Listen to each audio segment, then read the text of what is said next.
Welcome to the Desire Gap podcast. I'm your host, Dr. Laura Juergens, and whether you want more sex than your partner or less, you are not wrong and your relationship isn't doomed.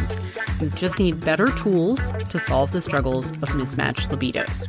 That's what we do here. So welcome and let's dive in. Hey everyone, quick update before we dive in today. I am opening 10 spots this month for the Desire Gap Bridge program, which is a 6-month coaching intensive for either individuals or couples who are ready to actually solve their desire gap. And if you've been thinking about working together, now is a really good time. There are details in the show notes, so we're going to just get going with today's topic, and you can find it there. All right, so today we're talking about how to fix your desire gap when your partner won't go to therapy or coaching, aka going first. So I like to call this going first, working on your relationship when your partner isn't ready yet. There can be so many benefits to this, and there's quite a lot of drawbacks to just staying in frustration and increased disconnection and resentment by waiting for them to be ready on your timeline when they're not. So I want to give you some reframes around that today and some examples of how this can really work for you. And hopefully this can answer some of your questions, especially the question, can I really do anything about this if my partner isn't willing to work on it with me right now? And the answer is yes. Now, there are some limitations, and we're going to talk about that too. But a lot of people actually come to me for individual coaching when their partner isn't ready, or if they're not ready to even talk about it with their partner yet. Maybe they're not ready to tell their partner they're getting coached at first. And that's completely valid. There are a couple common reasons for keeping it private initially, and they make a lot of sense. And it's really important that you let yourself just be where you are, right? So if this resonates with you, that is normal. And look, all of this goes for whether we're talking about getting coaching, working with me, working with somebody else, jumping into some other type of solving your challenge, whatever you think is best for you. All of this applies. I'm going to talk about it in terms of people who choose to work individually with me when their partner's not ready today. And that will give you, that's from my experience, right? That will give you a sense of what's possible for you if you choose to either work with me or work with somebody else, for example, on the same issue. So number one, a lot of low desire partners do not want the pressure of their partner's expectations. They don't want their partner to know that they are actually going to get help on this because they're worried that will make their partner think that coaching will sort of magically make them want sex at their partner's frequency right away. And they're worried about that added pressure. And that is very valid because if you are a lower desire partner and feeling pressured already, you do not want anything that feels like it is going to add pressure. And I am never going to add pressure. So in fact, I'm going to help you relieve pressure on yourself and give you a lot of permission to be exactly where you are because that is important. And so starting with someone who can help you relieve that pressure without having to worry about your partner in the beginning can be really helpful. Number two, they don't want their partner to know how much the dynamic is hurting them and the relationship. So this is the other really common reason that people keep it private, that they're going to individual coaching. You're afraid that your partner knowing that you are ready to actually make this much change, that you are willing to invest time, money, and effort into making that change, is going to signal to your partner how much you are hurt and that the relationship is at risk. And that can feel really scary. And so it's important to let yourself have permission to go forward with your own change. Or maybe you're coming to coaching because you really want clarity on whether this is solvable and whether your partner will ever be able to meet you. And you want to see if you can learn to show up in a way that changes the dynamic such that your partner is actually able to meet you. And that is often what happens. So it's a great instinct. And today, I just want to give you some permission to start now. Start when you are ready and help you understand why you're individually working on this matters even when you're starting initially alone, and how it can be effective for you and what it can do. And we'll talk a little bit about what it can't do, right? So first off, changing yourself changes the entire dynamic. It changes the system. And this is a core principle actually from systems theory. When you change one element in a connected system, you profoundly change the entire dynamic. And so what this means for your relationship is you're not alone trying to quote unquote fix yourself while your partner stays static, right? The relationship is a living system. And when you shift how you show up, it actually creates completely new possibilities for interaction that didn't exist before. Your partner responds to a different version of you. And what typically happens when someone takes that leap and goes first, they show up differently. It enables new kinds of interactions. The partner starts getting curious instead of defensive. The partner feels less threatened because they feel more connected and better understood. The partner naturally offers more connection back. And eventually, many partners want to join the coaching. So you don't have to wait for your partner to be ready in order to feel better. And in fact, you deserve not to have to wait for somebody else's timeline for you to start feeling better now. Because in fact, I always start couples coaching with a lot of individual work first for both people.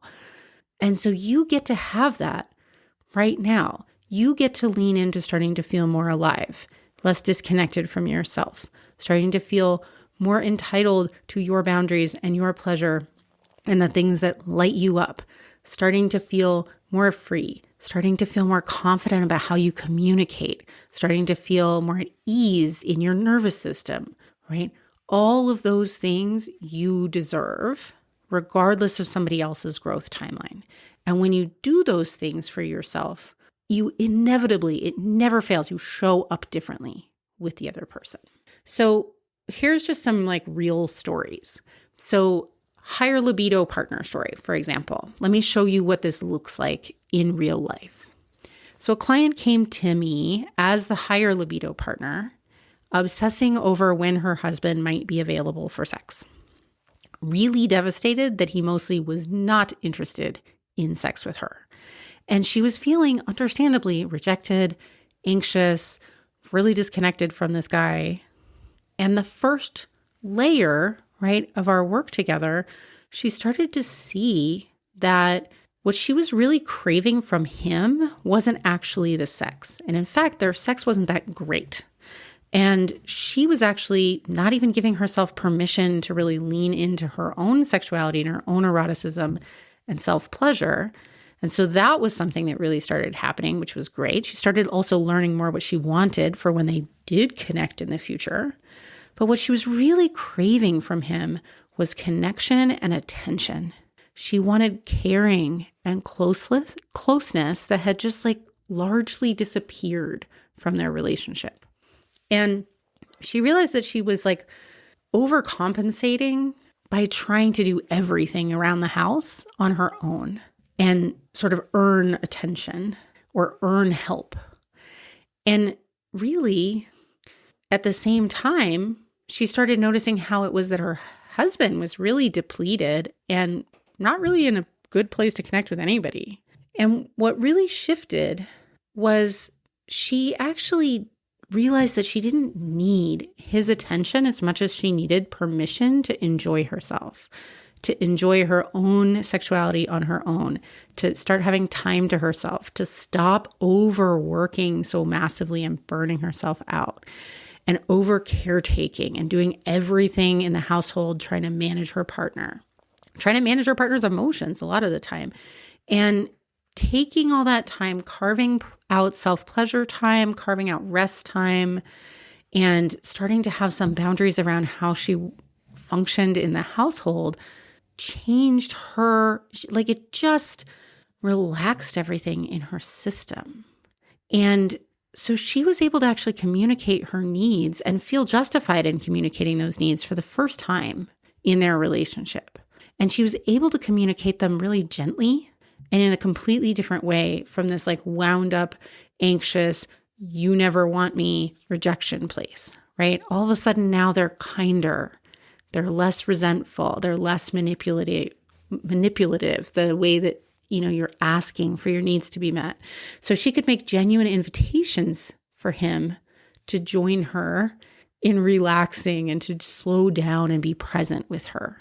And those invitations could actually land instead of as pressure or criticism that he's doing it wrong, which is how he was receiving everything else before.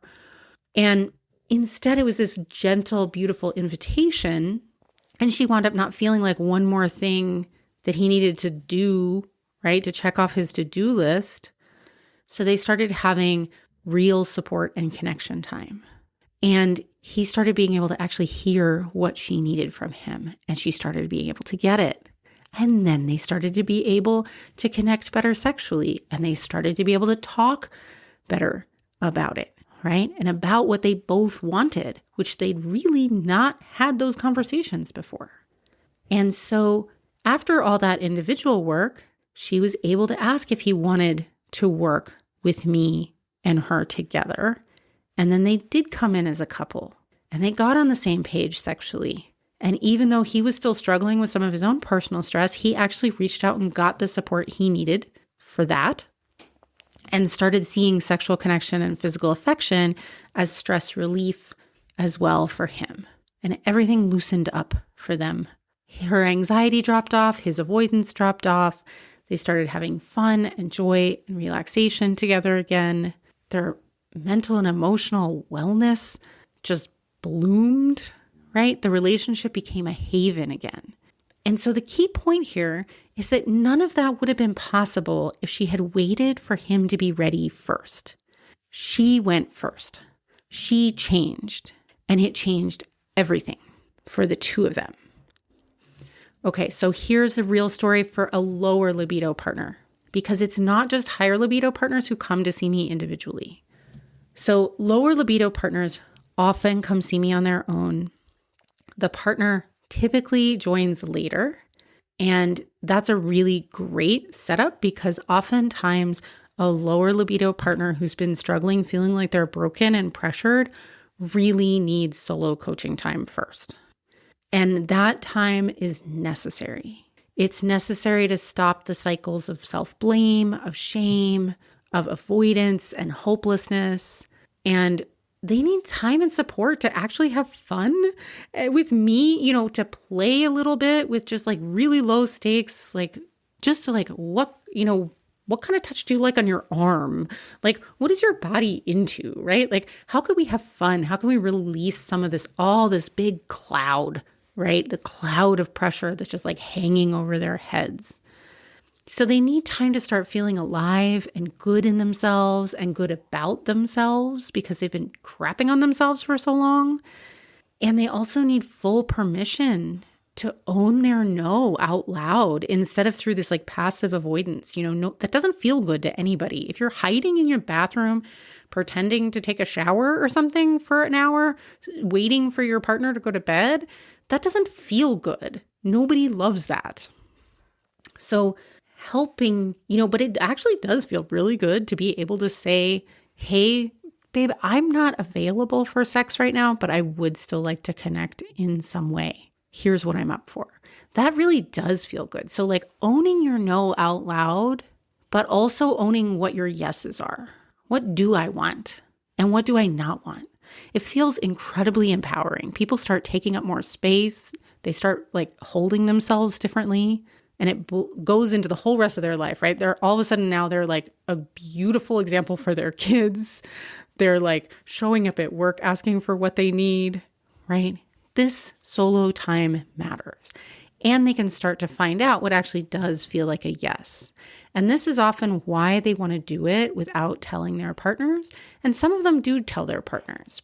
But oftentimes it's really important to have that sort of scaling expectations thing.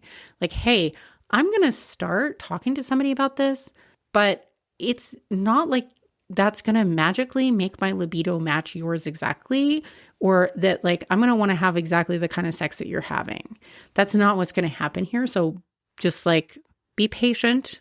I will keep you updated and I will let you know how you can support me and how you can support this process, right? So you can be open about it. You don't have to hide it, but it's also okay if you keep it private.